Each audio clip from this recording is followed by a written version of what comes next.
Welcome back to the Tara Palmeri Show. As many of you know, I've been a political reporter for my entire career, but I don't believe in carrying water for either side. It is day 28 of the government shutdown, and what we are seeing is dysfunction. Parties unified in dysfunction, bipartisan dysfunction, I will say. Both sides are completely dug in. They are so afraid of showing cracks. I mean, when you ask either side, people at the highest level of power, what's going on, all they can talk about is who's winning. They show you polls about which side is winning the debate, and they have forgotten that there are real American people paying the price for this political brinkmanship, that some people are going to be hungry if President Trump does not allow emergency funds to be used to cover a SNAP program or food stamps. That's $188 a week for people. 1 in 8 Americans, 42 million people rely on this social safety net to be able to eat. And as soon as Saturday, they may not have it. And this is because the Republicans want to make this as painful as possible for Democrats, okay? And Democrats are thinking at the same time, well, how do we make this as painful as possible for Republicans? We keep the government shut down because we want these Obamacare subsidies to be renewed. And by Saturday as well, November 1st, people are going to go shopping for their health insurance on the Obamacare system like I will, and they will see their premiums go up as much as $900 per month, 30% per month. It is shocking. And they're hoping that will put political pressure on Republicans to come to the table about these Obamacare subsidies. I know from sources around Trump, and I'm sure that he will do this ultimately, he will renew the Obamacare subsidies because he knows it impacts his voters in red states. The question is, who waves the white flag first, right? I mean, I just don't see President Trump doing it. He said, I will work on this healthcare issue, but we have to reopen the government. So in the meantime, the two parties are just trying to make it painful for each other and trying to say that they're winning and looking forward to the midterms in 2026. And I will say Trump's own pollster, Tony Fabrizio, put out a memo in July warning when they were negotiating the big, beautiful bill that cut out the Obamacare subsidies being renewed, that they could lose by 10 to 15% if they don't fix this. So they know it's a problem and they have to deal with it. But in the meantime, House Speaker Mike Johnson, in a call with his members, said, we are going to turn the pain register up to level 10. The exact quote is, quote, the pain register is about to hit level 10. Okay? So there's almost an enjoyment in this. And to make sure that there is no negotiating, as you would hope would happen in Congress, to make sure that people on both sides of the aisle can't talk and figure out how to make this work, Mike Johnson has closed the House. He has literally kept the House out of session for a month so that they can't even speak to each other, so that they're scattered around the country. He's ceding his own power to Trump. And not that they would likely feel comfortable making deals without Trump's support because they're terrified of him, but still. So when I talk to Republicans, they say, oh yeah, this shutdown could go as long as December, maybe more. Democrats are more optimistic, November, but they don't see an off-ramp in sight. I mean, flights are delayed. Thousands of flights are being delayed already. Imagine the holidays. People could be hungry in a few days. Somehow they were able to pay the troops, but what's next? It's out of control. So I was on a panel with Abby Phillip Show on CNN last night, and I tried to point this out. I was surrounded by partisans on the left and on the right, and I was like, guys, this is all about political brinkmanship, and we need to remember that. At the end of the day, this will all end with the government reopened, Obamacare subsidies likely renewed. And in the meantime, are we really going to make people suffer? Seriously. And I also mentioned, hey, let's not forget that during the 2018 shutdown, the only one beating this one with 32 days, Trump's first shutdown, she didn't really seem to care about much like this one. He's in Asia after all, right? That he used emergency funds to pay for food stamps. So he could do that right now, but he's choosing not to because this is all about political games. People are political pawns in all of this. Now, there is a federal workers union that's going to put pressure on Democrats to come to the table. That's a big deal. We'll see if that causes any movement. I get the sense that they are very dug in, that they don't see an off-ramp. I've never seen anything quite like it, but who knows? I mean, things can happen. But if they remain as dug in as they have been, which has been very remarkable, I don't see an off-ramp anytime soon. Now, I talked to a Republican Senate source. I want to read to you what this person said to me, okay? Republicans are pretty content to let this thing ride out and make the Democrats eventually cave. This person said, the calculus has been harder for Democrats to stay together after the Obamacare subsidies go up. And good luck getting Republicans to agree on a healthcare bill. So that's the calculus for Republicans. They think it will be harder for Democrats to stay together after the Obamacare subsidies go up. Yeah, they're all just applying pressure until the other one caves. It's scary, right?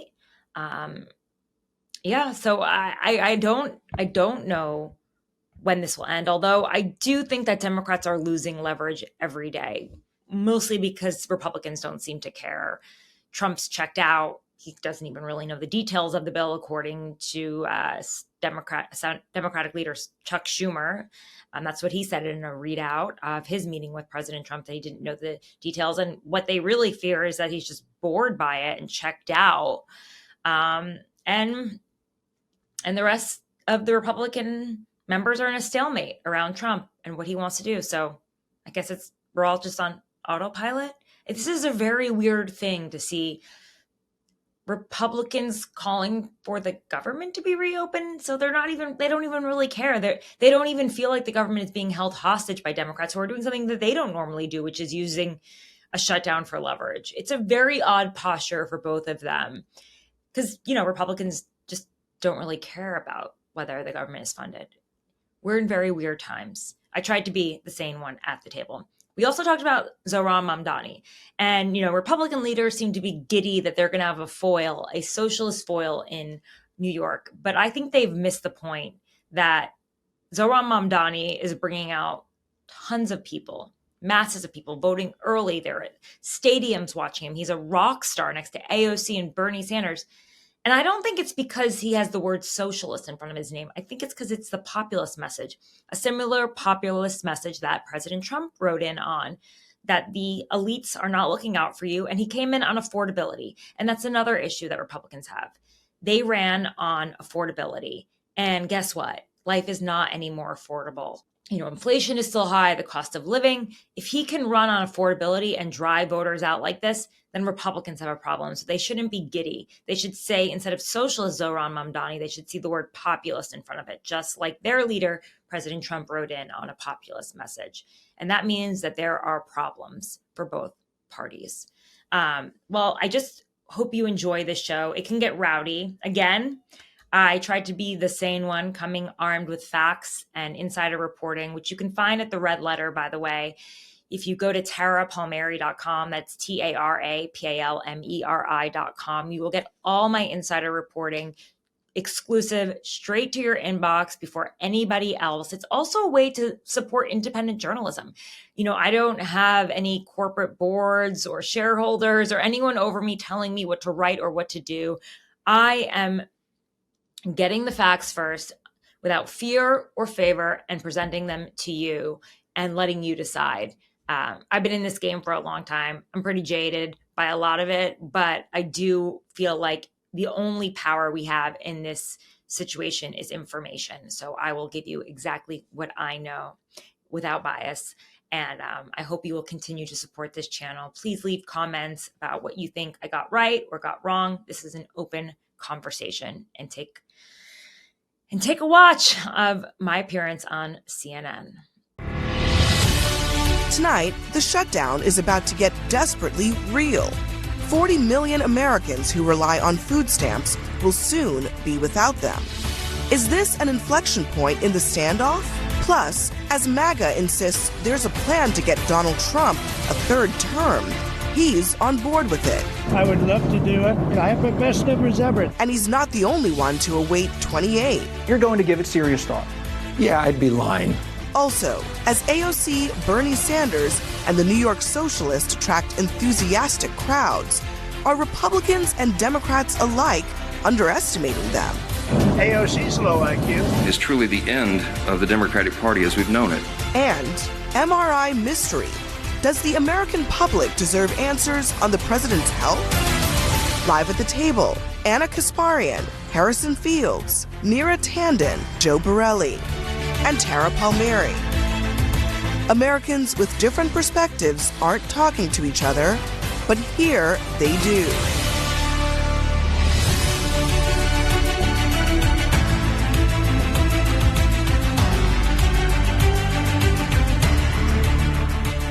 Good evening, I'm Abby Phillip in New York. Let's get right to what America's talking about. The government shutdown is about to get worse. Tonight, panic is setting in for tens of millions of Americans who are now at risk of losing critical food assistance. The Department of Agriculture has warned that the money that funds the SNAP program, better known as food stamps, will run out by this Saturday. And the Trump administration is saying that it will not tap into emergency funds in order to pay for it. SNAP provides aid to low-income families, seniors, people with disabilities, so that they can afford groceries. And it's a key pillar of the social safety net. Nearly 42 million Americans rely on SNAPs, or about 1 in 8 people. It provides an average monthly benefit of $188 per person. Now, the shutdown has dragged on for 27 days now, and it's on track to being the longest ever, if lawmakers can't come up with a solution to reopen it, even though most are not even in Washington anymore. I don't know what the Democrats are doing other than publicity stunts, but I can tell you the House Republicans are doing some of the most meaningful work of their careers. So I don't want to pull them away from that work right now when their insight and their counsel and their assistants and those of their staff, who, by the way, aren't getting paid soon, that is most essentially needed right now back home.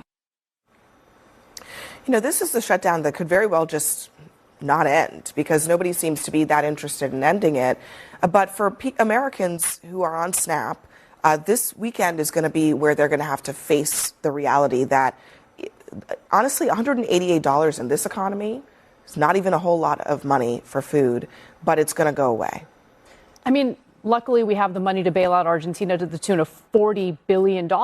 And by bailing out Argentina, of course, the Trump administration is helping to bail out the hedge funds invested in Argentina. It's not a good look when the Republican Party won't concede on the one thing that's important here, which is add the subsidies to the Affordable Care Act so people's health care premiums don't double. And that's it. That's what the Democrats are asking for. But Republicans refuse to sign on to that. And if we're going to keep having this dysfunctional government situation or congressional situation year after year, I mean, they're still collecting my taxes. Why are they collecting my taxes? For what? And what's the important work that Mike Johnson is doing right now and the Republicans are doing right now? Does anyone know? I mean, there's some Republicans on the panel right now. Can you guys tell me the important work they're doing? All Republicans want is for Democrats to do what Democrats have demanded others do time and time again. Mm-hmm. What Democrats themselves have done, vote for clean CRs. Do you think that premium should double? Do you think premium should double? The premium that your party chose to have subsidies This is a product of the Democratic Party's own doing. Should the premiums double? And now they're looking and they're trying to point the finger at the Republican Party. It's a simple question. Should the premiums double? Should they open up the government? The answer is yes. The government will open up the government if they we can get give into the Democrats the one thing they're asking for, which is a just issue. You want to talk about premiums, and we just talked about SNAP benefits. Who cares about health care when you cannot put food on the table? You have millions SNAP of Americans, benefits are important too. You have a lot of Americans that are going to be without food stamps. So you want the Democrats to sign on to funding the government in a situation in which the premiums will double for Americans who already have a difficult time paying for their health insurance. What is the difference? What is the difference of the bill? What is the difference for the bill that you voted for? What is the difference? There is a big difference. This is the new Democratic Party. I have to say, it's amazing to get lectures on how much You care about SNAP benefits? Because I have family members on SNAP. Well, then why did you support the president when he asked for and got $186 billion of cuts to SNAP? They were cleaning up the program from waste, fraud, and abuse. Oh my you and I God, both that know is that. all ridiculous. Because you cannot people have a program. Go hungry No. From those SNAP straw man's cuts. argument. No, you it's cannot not. have those people. I'm sorry. You just paid for 186. You took $186 billion out of the SNAP program. $186 billion that will go waste, fraud, to and people. abuse. It's not waste, fraud, and abuse. It will. You like to say that, but it's actually false. Look at what we actually took the money, and you but took this the is money the overall problem. What you're mad about is the passage of one big beautiful bill. No, you guys have to realize that elections have consequences, and your side lost. Hold on one second. Just on the waste, fraud, and abuse point. Over the last 15 years, SNAP fraud has fallen from 4% to 1%. So there's already very little fraud in the SNAP program, according to the government. $180 billion is a lot more. Dude, the Pentagon hasn't passed a single regardless audit. Regardless of that, I mean, people who are on the program right now are going to not have benefits. I think it's interesting because the Trump administration says, there's $6 billion in the emergency fund. $8 billion is needed to cover the month of November. They're saying that they can't use that money because that money needs to be set aside for, hurricanes and other emergencies.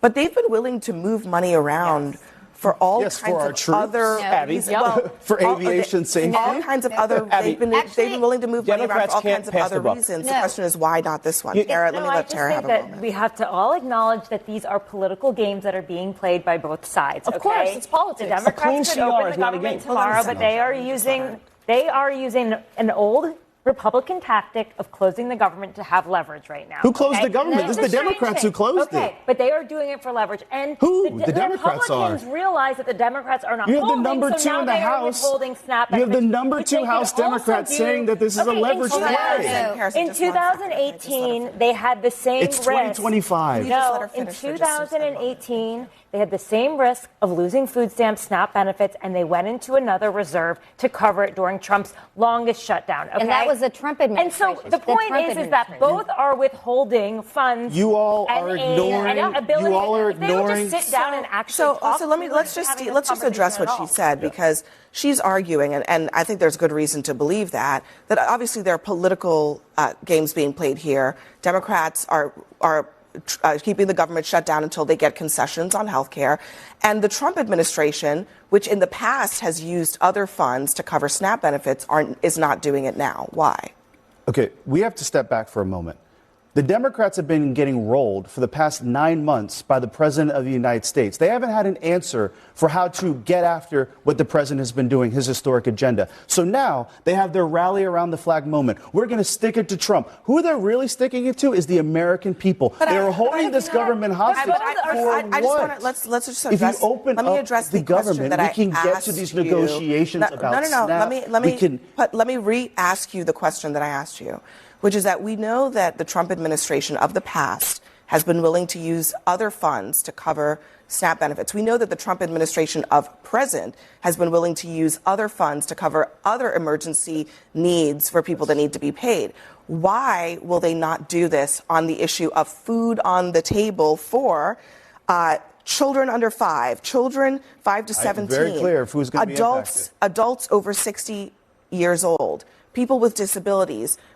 I mean, is the answer as simple as they're not going to give Democrats anything, and maybe they think that this is going to hurt Democrats more? If you open up the government, guess what happens? But people get SNAP benefits again. You're pointing the finger at the President of the United States when it's the Democratic Party that is holding the government hostage. Who came out today and said this shutdown has to end? She's able to sort of put the politics on the table. The Federal Workers Union said this has to end. You're not willing to acknowledge that politics is at play here. What I'm saying is that the Democrats are playing politics with this shutdown. Have Republicans done it in the past? Both sides are playing politics. It's very clear. Granted, hold on one second. We need 4 Democrats in the Senate. Granted, the Democrats are playing politics with the shutdown. With American people's lives. They are playing the very same shutdown game that Trump and Republicans played in his first administration. Are we dealing with the shutdown of 2018? But now you're playing the whataboutism, right? You're playing the whataboutism. These are political games. Hold on a second. But you know what? The people on SNAP benefits don't care about that. I'm asking you. They don't care about it. Will you acknowledge that the withholding of SNAP benefits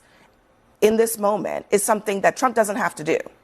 The administration can look at many ways to solve this problem. Look at what they're doing for our troops. Look at what they're doing for aviation safety. Is there a way to do it? I bet you Secretary Rollins is looking at it. But the one thing, can you acknowledge that if the Democrats open up the government, we don't have to have a conversation about that? Can I just make a point here? Hold on 1 second, everybody. Just a second.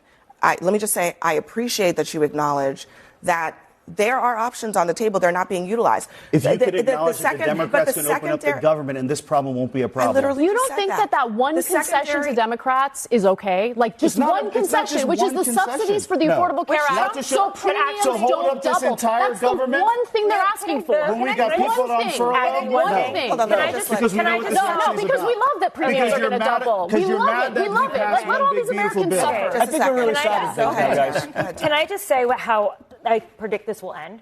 This will end. I'm not sure who will wave the white flag first. I doubt it will be Trump, but he will end up giving the concession of the subsidies. He's already said it. He knows that it's now. He said it. Mike Johnson has said it. They've all said that they're going to government, you can have this conversation. What's ridiculous, honestly, is that Trump has said it's an issue. Mike Tillis has said it's an issue. Senator Tillis has said an issue. What they're really negotiating at this point, basically Thune and others are basically let's keep the government closed. Let's keep the timing. This is a negotiation over timing. What the Democratic Party is doing, they're doing the equivalent of a guy down at the Port Authority bus stop putting a gun to your head and saying, give me your money. That's what a shutdown is. It's brinkmanship. It's forcing a negotiation. We're here today. And I guarantee you would have said it's wrong if they do it. My two friends will say it's worrying. All we're asking Democrats to do is what Democrats said they should do time and time again. They voted for the clean CR 13 times. This is not new. They can vote for the CR. They can take the gun out of the head of the American taxpayers. They can take the gun out of the head of the 42 million people that are going to... I've asked this a couple of times because I just think that let's just put ourselves in the position of a regular human being, American, just out there living their lives. They want to be able to have the government do what their tax dollars are asking them to do. I think that both sides are overestimating the degree to which anybody cares who is responsible, who will be blamed. 100%. I agree. If there is an issue of their premiums going up, they would like that issue resolved. That's what the polling says. And they don't care whether it happens after somebody claims victory because the government is reopened or not. So to your point, I don't think they care. I'm just saying, if I'm a regular person, they're asking why, if you're going to do it anyway, why not just do it now? Can I just say... So wait, hold on. Point stipulated. I don't think the average American cares which side is doing it. That's why it's so fundamentally stupid that the Democrats are continuing to harm this many Americans who not only will have their food stamp benefits cut, but even the Americans that will have their ACA subsidies. The Republicans want to negotiate on that. They don't want to negotiate with a gun to their head. I'm sorry. This is the one time in which the Democrats, who do not have power in Congress right now, actually have a little bit of leverage. They do have power. They're holding up our government. Because of the government funding bill. Yes, this is the one area where they have leverage. No one trusts that the Republicans are actually going to pass legislation. I listen to Joe, and there's really one answer that could solve both the SNAP benefits and the premium tax credit.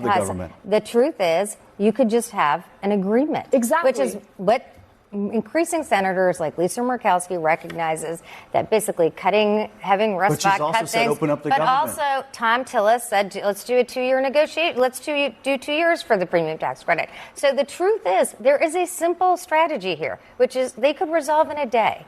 But Republicans and the president are not engaged in this battle, and they are just letting all this happen. And they engage when they pass the bill. One quick note. I mean, and Neera, you understand this. The largest union representing federal employees says it's time to cut this out. And that's gonna be pressure on Democrats. I will say, I actually think what they said is right. We should have a clean CR, a clean resolution. But we don't have that. Christmas miracle. No. We do you have guys that. are wrong, because the difference between we agree. this CR, could you just let me finish? The difference between this CR and every other past CR is this president goes behind the back to just cut whatever he wants. So the truth is, you can't even make a deal because Russ Vought will just and then afterwards we started having Russ Vought just cut willy-nilly. So for the dignity of the Senate and for a House, They actually have to come to an agreement on funding the government, which means Russ Vought doesn't just get to do whatever he wants. All right. That's the big difference between this year and every other one that Democrats voted for. Gavin Newsom is being mocked for, quote, acting like a brother on a podcast, while Donald Trump says that he'd love to do something unconstitutional. Plus, do Americans deserve to know the specifics of the president's mysterious MRI? We'll debate. Isn't considering it. And MAGA is also taking notice of his recent media blitz, which includes this remark that he made on a podcast. Classic divorce family. My dad was great later. Reconnected. Better late than never. Yeah, that's facts. He was never terrible, but he just wasn't, he didn't raise us. Yeah. My mom was 19, pregnant, and divorced a few years later with 2 kids, came from no money. It was also about paying the bills, man. And it was just like hustling.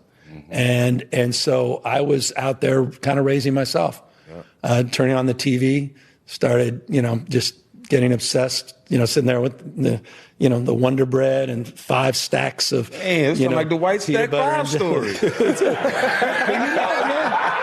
Come on. Macaroni and cheese. Bro. Some MAGA voices called out Newsom, highlighting the fact that his father was a successful lawyer and appeals court judge who had billionaire friends. Others took issue for the way that he spoke to 2 black men on that podcast.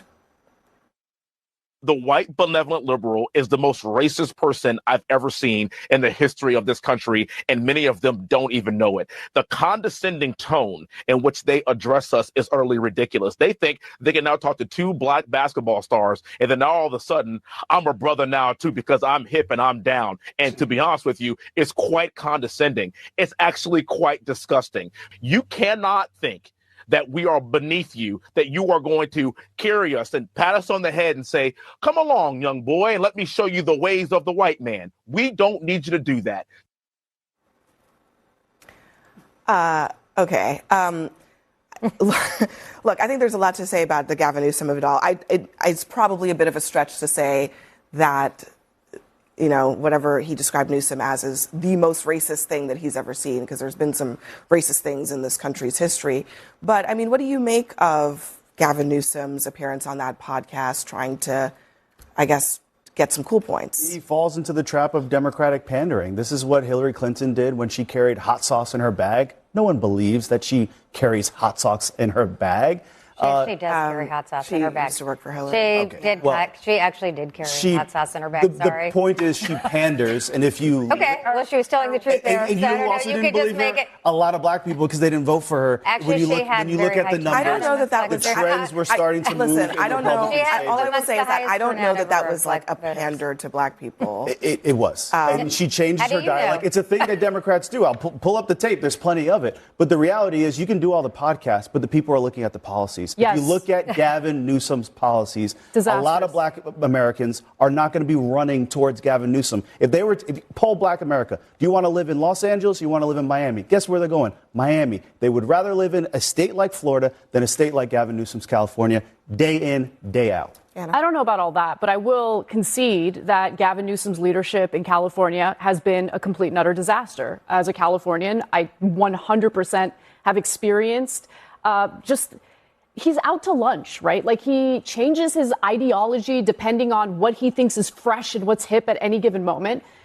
76% of Californians voted in favor of something known as Prop 36, which is to roll back some of the soft on crime policies. That requires funding. He has been pushing back against adequately funding the efforts to essentially roll back those policies to ensure that people you're for his more pro-crime strategy. You're for the more pro-crime fighting strategy. Just to be clear. Absolutely. Okay. Yes, good. yes. Okay. So that's important. So you think it's important to have the investments in fighting crime. Okay. Because 100%. Yes. Because a big challenge amongst some of the left has been not supporting that in the past. So you're saying he's not. They're wrong. He's not doing enough to fight I think crime. the left wanted prison reform. The left wanted better police training. The left wanted real reforms where people aren't getting shot as they're running away from cops and unarmed.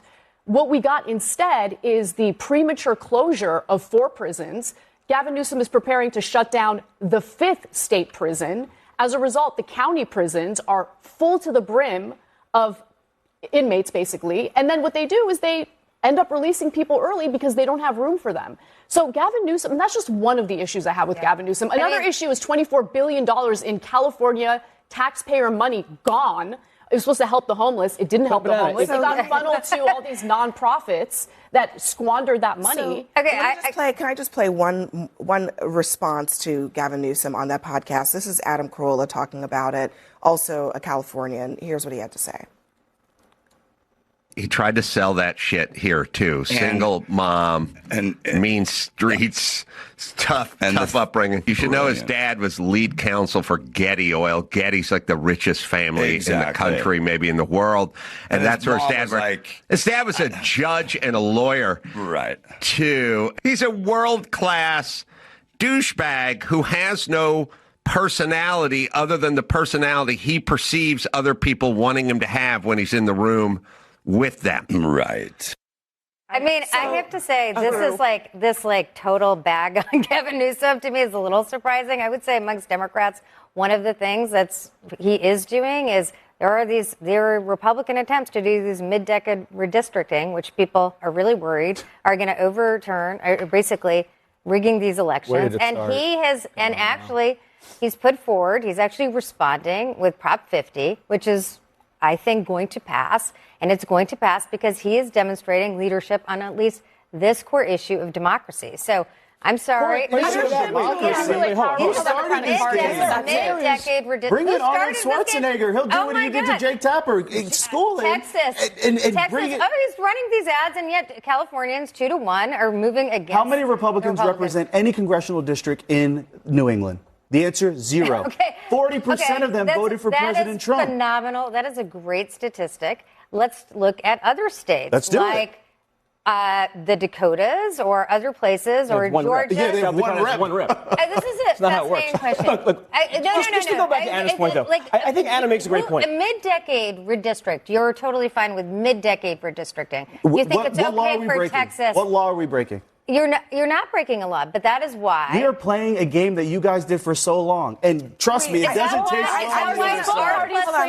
That is super annoying. When you look across the country, Republicans have an advantage. Hold on 1 second. Let's stick with apples to apples and oranges to oranges, okay? To answer your question. Gerrymandering is done by both parties. I'm not saying it hasn't. But hold on. Can you let me finish?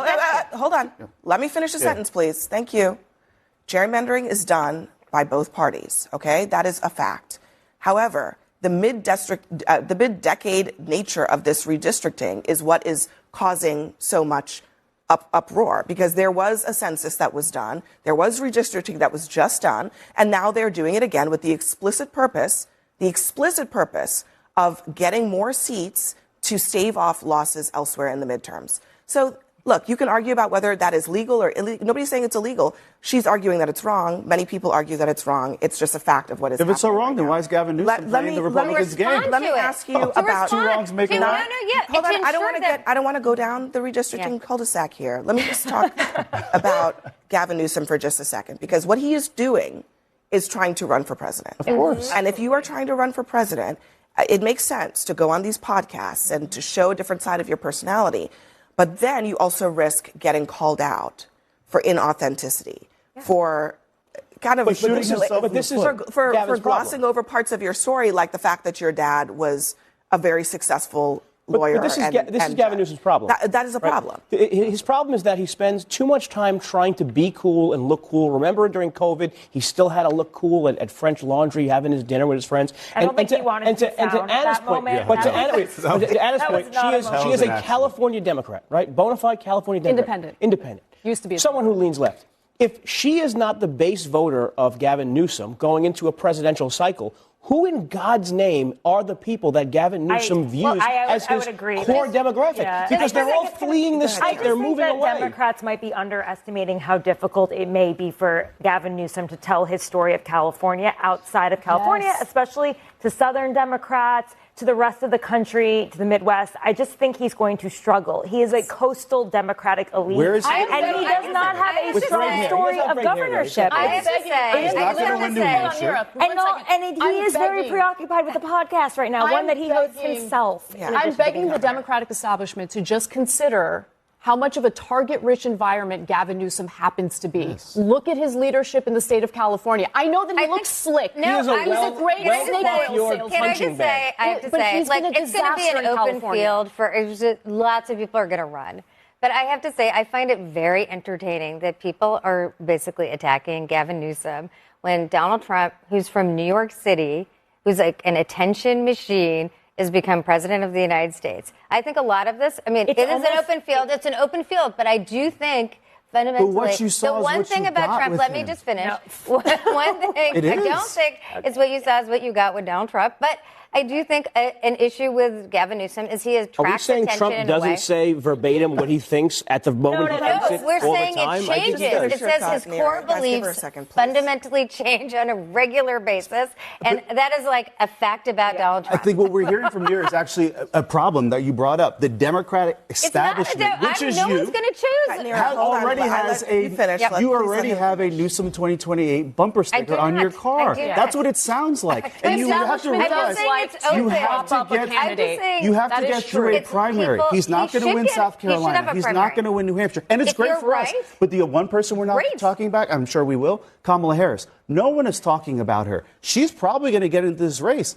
And that's going to be a pretty battle. Like you said earlier, I agree. There's going to be a lot of horses in this race. A lot of them. And none of them can beat the next Republican ticket. Whoever that is totally false.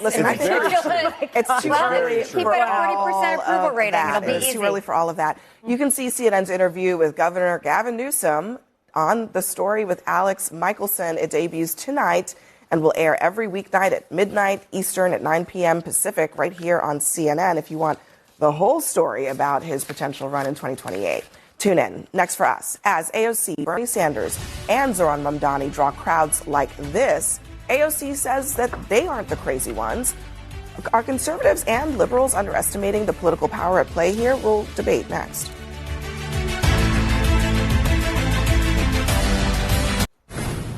Speaking at the New York is Not for Sale event for New York City mayoral candidate Zohran Mamdani, Alexandria Ocasio-Cortez had a simple message.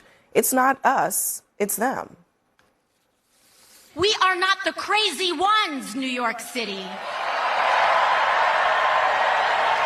We are not the outlandish ones, New York City. They want us to think we are crazy. We are sane. To demand an affordable and decent housing, a decent wage, the right to health care is not a radical act. It is basic and core humanity. Senator Bernie Sanders was there, and so was New York Governor Kathy Hochul. She was appearing with Mamdani for the first time since endorsing him late September. That was met by ridicule, what you heard there from AOC, from Republicans, including from House Speaker Mike Johnson. Let's listen. We saw our clearest sign yet that this radical insurgent movement in the Democrat Party is succeeding. And they are ending what has always been known as the Democrat Party in America.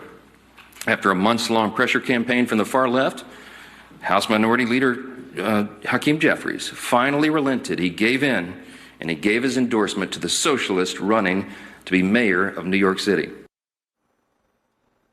So none of that is surprising that Mike Johnson would say that. But I also think that there's something happening in New York City, at least, when you get, 15,000 people in a room and they're all there to support the guy who's calling himself a socialist.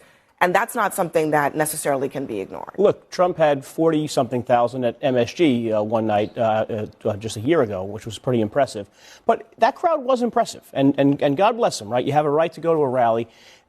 we talk about AOC and Bernie being there, and that's something. The interesting thing is that Kathy Hochul and the leadership, the establishment leadership of the state legislature were there as well. And that, to me, is the sign that the establishment Democratic Party is embracing this democratic socialist agenda. They are embracing it 100%. And this is an issue set that they are running on that plays well in Bushwick, Brooklyn. It plays well with the cat ladies on the Upper West Side. It does not play well in all 435 seats of the House of Representatives that are up. This is a bigger problem for Democrats than just New York City. If they win, if the socialists win the race here in New York City, fine. I think they're going to pay a price downstream in a lot of other districts. All right, 19,000 in MSG, by the way, but I think 40. But so just double it. But no, I mean, look, I think that you're right that the establishment has come on board, Neera, with this moment for New York. But again, one of the reasons that they're doing it is because it seems like what Mamdani is able to do, a lot of other Democrats are not able to do around the country, which is get people really excited. The early voting numbers in New York right now are crazy, okay? The first weekend in 2021's general election, there were 31,000 people. So far, 223,000 early voting check-ins in New York in this general election. There's something going on here. There's definitely something going on in New York City. I think the question really is what will happen on Tuesday? I think that's really important. But there are multiple races on Tuesday. There's a New Jersey governor's race, a Virginia governor's race. Virginia governor's race is much more bellwether for the country than New York City. I mean, New York City is really important, but it is not representative of America itself. And so I do think there are important lessons to learn on the cost of living. I do think Zohran Mamdani focused in on that, and it was the right issue. People do think housing costs too much in the country.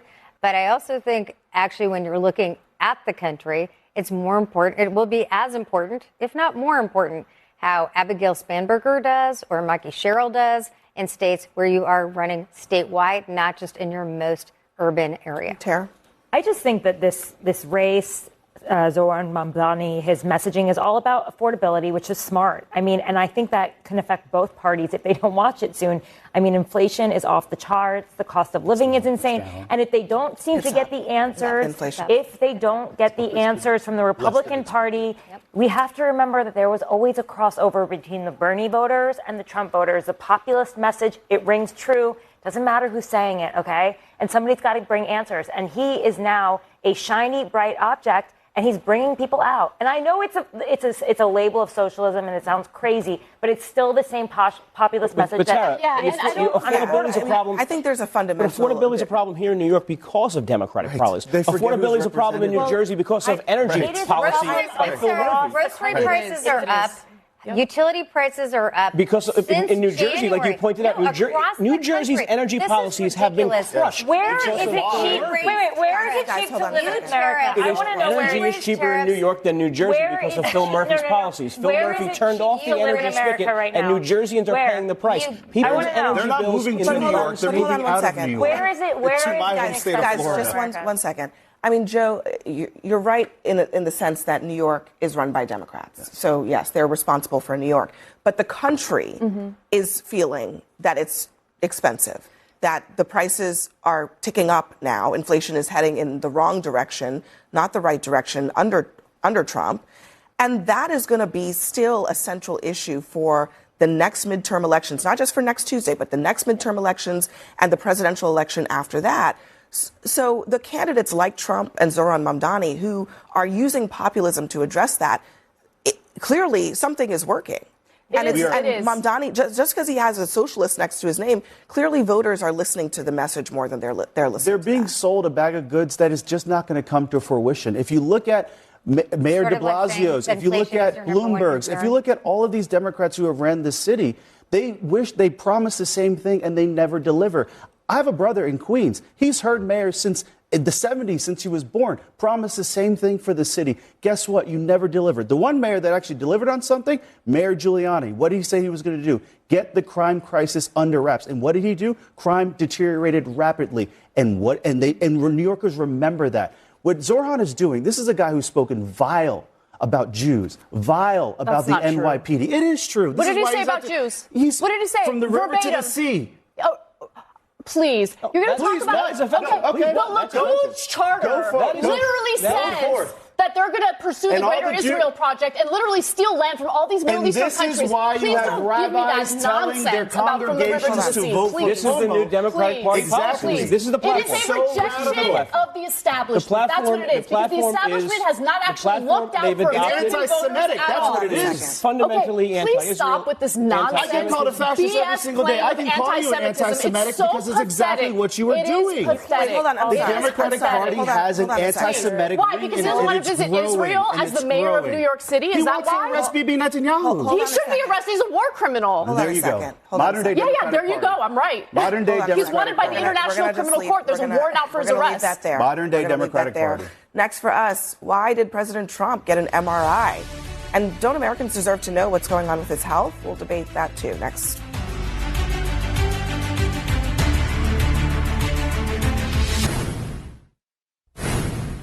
There are new questions tonight about President Trump's health after he revealed that he received an MRI during his visit to Walter Reed Medical Center earlier this month.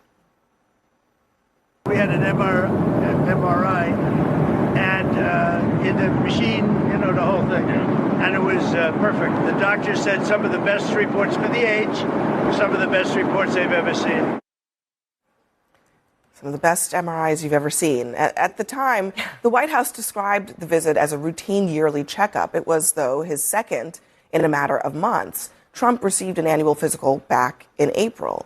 So, Tara, we've covered White Houses before. This is always a little bit of kind of like a mystery when presidents go into the doctor and they don't say why. But with Trump, it's gotten more frequent. And let's be honest. I mean, Trump is older. And there are things that are going to happen to his health. The question is, will the White House be transparent about it? Right. And he has a doctor that's always happy to say that his health is amazing. And we know that there's no transparency. Listen, I don't think that there was much transparency during the Biden years either about his health, as we all know and saw. So the presidents feel like their health is connected to their power, right? They don't want to show any weakness. And there is the perception that, if they're not fit, it could hurt their mandate, and he has another year or so. The reason why we're having this conversation, and the reason why there is a distrust from the American public about how the president, this one or any other, is healthy or not, is because we had a president who covered up his own health decline, and you had people, enablers, I won't say who. Some of them were hauled into Congress. Some people. These guys are both in their 80s. And we saw the physical decline of physical decline of a human on live television who couldn't handle a set of stairs. And the Democratic Party and his apologists told us that he was fit as a fiddle. But by the way, he's fit as a fiddle. He's sharp as a tack. Okay, let's flip that for Trump. He has to have Nancy Pelosi's name on a note card because he couldn't recognize Nancy Pelosi, but he's sharp as a tack. That Joe Biden. Okay, Trump is just a year or two younger than Biden. Let's watch him in a year or so, okay? Because when you get old really fast. I get it. We saw it on Joe Biden. And then we'll see. Okay. Trump challenged AOC to an IQ test. Let's do it. Joe Biden was very old. And you know what? People covered it all the time. And it was the number one conversation everyone had about him. He was old. I totally get that. But I think it's a little ridiculous when a guy who's talking about having a third term is hiding his MRIs from the American public. He's not hiding his MRIs. He literally spoke to the American people and said he had an MRI. Let's play it. Let me play the Caroline Levitt sound. And this is what she said when she was asked explicitly if he'd had an MRI. Any more details on the president's Walter Reed visit? The readout from his doctor mentioned advanced imaging. What procedure was he referring to? Advanced imaging is something that presidents receive and people receive when they go to the doctor. And so we provide a detailed readout of that physical, and I would encourage you back to that. Presidents and I don't know the exact imaging that took place, but as the physician's note said, the president is in incredibly good shape. Listen, it doesn't sound like transparency. Having just left the office, Caroline is a dear friend and my former boss. She's a lot of things. She's not a doctor. So for whatever that segment was supposed to be, for her to somehow confirm whether or not he was getting an MRI. By the doctor. And I was there when the president's doctor sent her a report and we made it public about the issues that some people were questioning online. This is let me just show you. And what did he do? Out of transparency, we came out. The president was very honest about it. The doctors came out and said, in a way, it was unavoidable because of images like this. These are his hands. And we addressed it that, and we that moved on. showed that and they were. Remember when the Secretary of Defense disappeared and got surgery? And then there was also some swelling in his ankles. And if you want to know associated a true with testament to his health, look at where he is right now. Listen, a whirlwind this is not a general. over Asia. This is not a general statement about his health. It's just a very simple question. Transparency? Hold on. It's a very simple question about whether she could acknowledge that he had an MRI. And rather than say at the time that it was an asked, MRI, I doubt she knew. And the president came out and said that he had an MRI. Well, the Talk about transparency. He also what is supposed to happen, as you know. Gotta give him credit for that. This press secretary does talk to the doctor. You know that. That is what is supposed to happen. And if she didn't talk to the doctor, then why is the doctor hiding that from everyone else? I think that's a bigger scandal, frankly. If the doctor did Caroline know if a stethoscope was used? Probably not. Did the doctor tell her a stethoscope was used? I also just want to make a Come on. note that the idea that an MRI is part of a standard physical is not true. Absolutely. It's not. He is human. Okay, he is the president of the United States. He can have testing. Undisputably so. Well, many Democrats dehumanize him, but yes. Okay, hold on a second. Let's stay on board here. You're saying that's not true? An MRI is not a part of a normal presidential physical or any other physical. It's a test that is done when they are checking for something. Exactly. So we will find out, I suppose, what they were checking for at some point. We've got but everyone, stay with us. Thank you for being here. Breaking news tonight. The strongest storm in the world this year is just hours away from making landfall. We're going to have all the latest updates on that very dangerous situation up next.